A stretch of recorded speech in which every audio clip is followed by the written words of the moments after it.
J'ai dit un jour ici que je n'avais jamais dit je t'aime à quelqu'un parce que, au fond, je ne savais pas ce que ça voulait dire.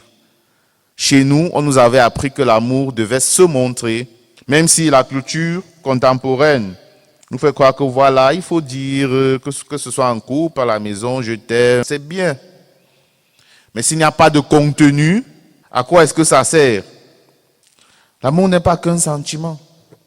Et quand les gens disent je t'aime, je me pose la question de savoir si ils pèsent ces mots. Ce que veut dire aimer. Parce que ce n'est pas qu'une émotion, quelque chose qu'on ressent parce qu'on a vu une belle personne qui nous plaît, ou alors parce que c'est notre frère ou notre soeur, notre parent. Ah, je t'aime. Mais est-ce qu'on pèse ces mots-là? Et quand je me pose la question de savoir si nous savons vraiment aimer, c'est parce que moi je me dis, quand on entre en relation, que ce soit une relation de couple ou alors une amitié, on n'accepte pas l'imperfection de notre amour. L'amour humain est imparfait. Et très peu sont ceux-là qui le reconnaissent. Dans une relation, quelle qu'elle soit, personne ne veut être déçu.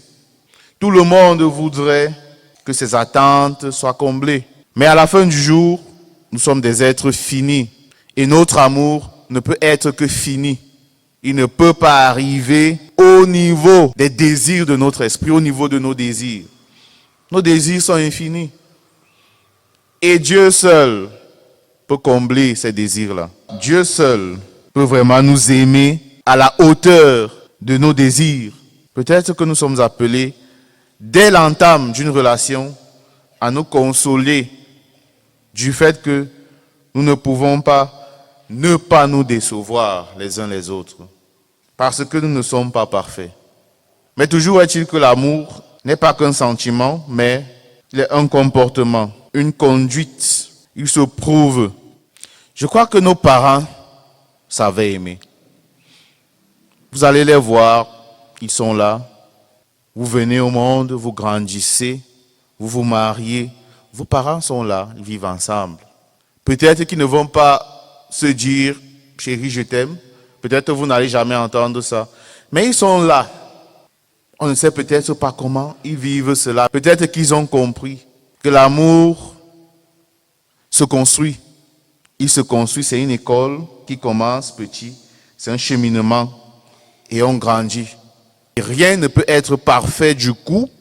On se forme avec le temps.